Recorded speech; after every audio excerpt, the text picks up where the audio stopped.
dia itu sanggup untuk berpuasa, tapi dia tidak sholat, tapi dia sanggup untuk tidak makan 2 hari 2 malam bahkan, tapi sahurnya itu dengan mengkonsumsi sabu.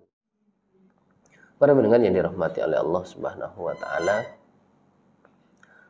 kita oleh Allah sudah diberi hidayah, yaitu berupa dinul Islam. Dengan adanya Allah memberikan hidayah kepada kita, sehingga kita bisa memahami, kita bisa mengerti bahwa kita sebagai manusia itu diciptakan oleh Allah untuk melaksanakan ibadah. Kita ketahui bahwa di dunia ini ada 3 macam manusia. Ada yang tidak memahami hakikat dia diciptakan untuk apa, dan Allah tidak memberikan hidayah. Kemudian ada yang sudah memahami bahwa kewajiban dia adalah untuk melaksanakan ibadah, tapi Allah tidak memberikan hidayah. Yang ketiga, orang yang memahami tentang kewajiban dia untuk melaksanakan ibadah, dan Allah memberikan hidayah. Para pendengar yang dirahmati oleh Allah Subhanahu wa taala.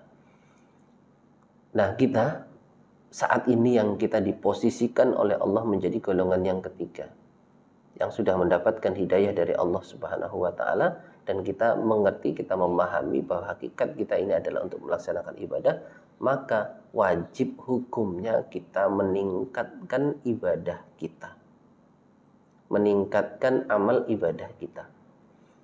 Di dalam kita melaksanakan ibadah itu ada 2 yang harus betul-betul kita tingkatkan.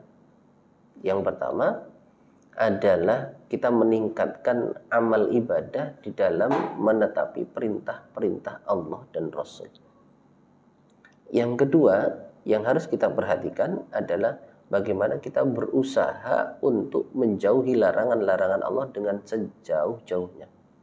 Kita menjauhi larangan-larangan di dalam agama dengan sejauh-jauhnya. 2 hal ini yang harus betul-betul kita perhatikan di dalam meningkatkan amal ibadah kita. Tidak bisa hanya kita sekedar menjalankan perintah dari Allah saja, menjalankan perintah-perintah di dalam agama saja. Contoh kita laksanakan, Allah memerintahkan aqimus shalah, tegakkan salat, kemudian kita laksanakan salat. Wa atuz zakah, datangkan zakat, kita datangkan zakat. Kemudian shaumi Ramadan, melaksanakan puasa Ramadan, kita laksanakan. Tetapi tidak kita jauhi larangan-larangan Allah.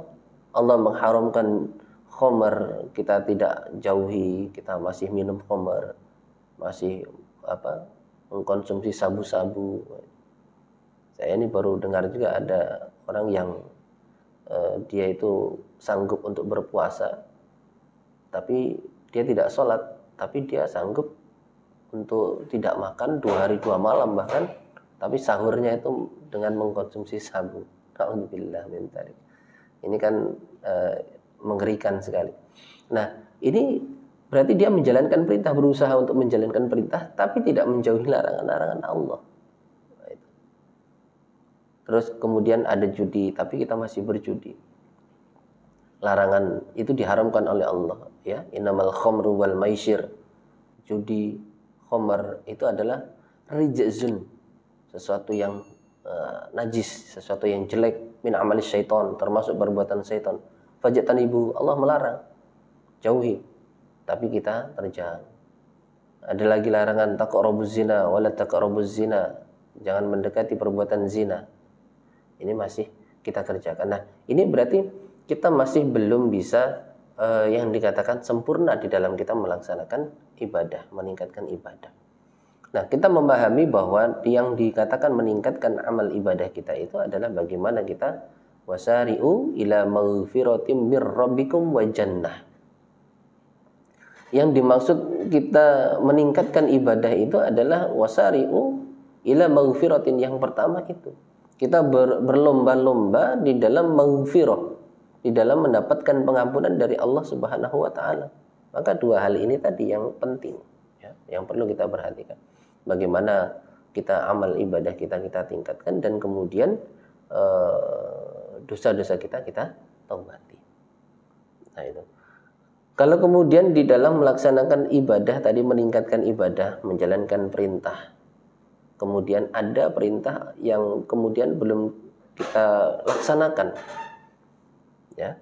Kemudian yang kedua, di dalam menjauhi larangan-larangan agama, ternyata ada beberapa larangan agama yang masih kita terjang. Nah, ini berarti kita memiliki kesalahan. Nah, maka ini juga harus kita taubati. Makanya yang dikatakan meningkatkan ibadah itu dua hal. Meningkatkan ibadah, ya, amalan kita, amal soleh kita di dalam melaksanakan ibadah, menetapi perintah, menjauhi larangan. Kemudian yang kedua adalah bagaimana kita bertaubat dari dosa-dosa yang telah kita lakukan. Makanya Allah memberikan petunjuk kepada kita, wasari'u ila maghfiratim mir rabbikum. Berlomba-lombalah kalian, cepat-cepatlah kalian ila maghfiratim mir rabbikum, mendapatkan pengampunan dari Tuhan kalian. Kita harus cepat bersegera. Artinya ketika kita melakukan kesalahan, melakukan perbuatan dosa, maka kita cepat-cepat untuk mendapatkan pengampunan dari Allah. Caranya bagaimana? Dengan melaksanakan taubatan nasuhan. Ya ayyuhalladzina amanu tubu ilallahi taubatan nasuha. Taubatlah kepada Allah dengan taubat nasuha, taubat yang baik. Asa rabbukum ayyukaffiru ankum sayyi'atikum wa yudkhilakum jannat. Kalau mau bertobat, Allah mengampuni dosa dan Allah akan memasukkan kalian ke dalam surga. Itu yang pertama. Wasari'u ila maghfiratim mir rabbikum. Berlomba-lomba cepat-cepat untuk mendapatkan pengampunan dari Allah. Ya, kita semua manusia pasti diqadar berbuat salah, berbuat dosa. Kadang ada perintah yang tidak kita laksanakan, ada larangan yang tidak kita jauhi. Maka untuk mendapatkan pengampunan dari Allah, kita bersegera melaksanakan taubat. Seperti yang sudah disebutkan juga oleh Allah Subhanahu wa taala di dalam firman-Nya, bahwa orang-orang yang muttaqin itu adalah walladzina idza fa'alu fahisah. Orang muttaqin itu adalah ketika dia mengerjakan perbuatan yang keji, au dzalamu anfusahum, atau mereka menzalimi terhadap dirinya, maka zakarullah, dia segera ingat kepada Allah. Itu yang dikatakan wasari'u ila maghfiratim mir rabbikum. Bersegera untuk mendapatkan pengampunan dari Allah. Makanya orang-orang yang muttaqin itu zakarullaha fastaghfaru lidzunubihim. Langsung bersegera ingat kepada Allah dan juga meminta ampun. Wastaghfaru lidzunubihim, meminta ampun terhadap dosa-dosa mereka. Sebab mereka menyadari wa may yaghfirud dzunuba illallah, karena tidak ada yang bisa mengampuni terhadap dosa-dosa melainkan hanya Allah Subhanahu wa taala. Nah, inilah yang disebut sebagai wasari'u ila maghfiratim mir rabbikum. Kemudian yang kedua, wa jannah. Wasari'u ila maghfiratim mir rabbikum wa jannatin arduhas samawati wal ardh. Dan berlomba-lombalah kalian, cepat-cepatlah kalian. Yang pertama tadi untuk mendapatkan pengampunan dari Allah. Yang kedua berlomba-lomba untuk bisa masuk surga. Nah, berarti yang bisa memasukkan kita ke dalam surga itu apa? Kebaikan-kebaikan kita, amalan-amalan kita. Nah, inilah kita fungsinya, meningkatkan amal ibadah kita agar kita bisa masuk ke dalam surga dan mendapatkan pengampunan dari Allah Subhanahu wa taala. Harus cepat kita melaksanakan amal ini. Wasari'u ila maghfiratim mir rabbikum wa jannah. Berlomba-lombalah, cepat-cepatlah untuk meraih pengampunan dari Allah Subhanahu wa taala dan berlomba-lomba untuk mencari surga. Nah, maka ini kita berusaha bagaimana kita meningkatkan ibadah kita. Yang pertama, karena apa? Amalan kita ini, ibadah kita ini nanti yang akan bisa memasukkan kita ke dalam surga. Wa tilkal jannatul lati uristumuha bima kuntum ta'malun. Demikian itu surga, aku wariskan kepada kalian bima kuntum ta'malun, sebab kalian mau beramal, sebab amalan kalian. Jadi amalan inilah yang nantinya akan memasukkan kita ke dalam surganya Allah. Cepat-cepat kita berlomba-lomba untuk mendapatkan surganya Allah. Kita berusaha bagaimana agar kita memiliki amalan-amalan andalan kita. Seperti diceritakan dalam hadis, ada orang yang memiliki amalan andalan. 3 orang yang terjebak di dalam gua, kemudian ia memiliki amalan andalan yang bisa dia laporkan kepada Allah Subhanahu wa taala untuk berdoa. Yang pertama, ada seseorang yang dia mempunyai amalan andalan itu adalah birrul walidain. Berbakti kepada kedua orang tua. Itu menjadi amalan andalan dia untuk dilaporkan kepada Allah. Ketika dia menceritakan, melaporkan amalan andalannya, ya Allah, jika engkau mengetahui saya berbakti kepada kedua orang tua saya ini adalah untuk mencari ridhamu ya Allah, maka bukakanlah pintu gua ini. Akhirnya terbuka. Yang kedua, ada seorang yang dia itu mempunyai amalan andalan menjauhi larangan Allah.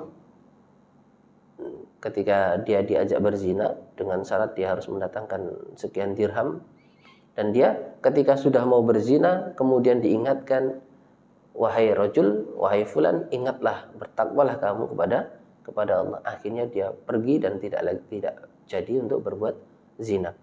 Itu pun bisa dijadikan amalan andalan.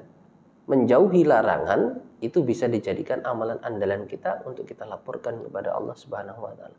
Ya Allah, jika engkau mengetahui saya melaksanakan ini, menjauhi larangan-laranganmu ini adalah untuk mencari ridhamu ya Allah, maka bukakanlah pintu gua itu. Akhirnya terbuka. Begitu juga yang ketiga, ada orang yang amanah. Dia memiliki pekerja, kemudian gajinya itu ketika mau diberikan, dia ternyata pergi. Dan kemudian gaji itu disimpan dan dikembangkan bahkan sampai menjadi sesuatu yang lebih berharga lagi. Bisa menjadi ternak dan juga pengembalanya. Kemudian suatu saat pekerjanya ini kembali dan meminta haknya. Yang dulu itu gajinya itu hanya 1 kantung gandum, sekarang sudah berubah menjadi ternak sapi dan juga beserta pengembalanya karena amanah itu. Dan kemudian itu dilaporkan kepada Allah. Kebaikan-kebaikan apapun itu bisa kita jadikan amalan andalan. Nah, maka kita berusaha untuk yang dinamakan meningkatkan amal ibadah ini, kita manfaatkan betul, ya. Kita manfaatkan betul apa yang kita miliki.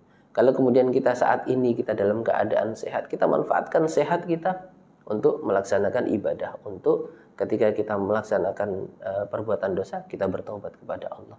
Ketika kita dalam keadaan kaya, dalam keadaan memiliki rezeki yang berlebih, maka kita usahakan bagaimana kita manfaatkan harta kita untuk melaksanakan ibadah kepada Allah, untuk kebaikan-kebaikan, membantu kepada yang membutuhkan, untuk sedekah jariah, agar kita ketika meninggal dunia ada yang bisa selalu mengirimkan pahala untuk kita, yaitu adalah sedekah jariah itu. Nah, banyak sekali apa yang Allah berikan kepada kita yang bisa kita manfaatkan untuk kita jadikan sebagai amalan andalan kita tingkatkan ibadah kita yang wajib utamanya, ya, ibadah sholat yang setiap saat harus kita kerjakan, yaitu ibadah sholat 5 waktu. Kemudian ibadah-ibadah yang lainnya juga nanti insya Allah akan ikut dengan sendirinya. Ketika sholat baik, maka ibadah-ibadah yang lainnya juga akan ikut baik. Yang penting bagaimana kita berusaha, wasari'u ila maghfiratin mir rabbikum wa jannatin arduhas samawati wal ardh. Kita berusaha berlomba-lomba untuk mendapatkan pengampunan dari Allah dan juga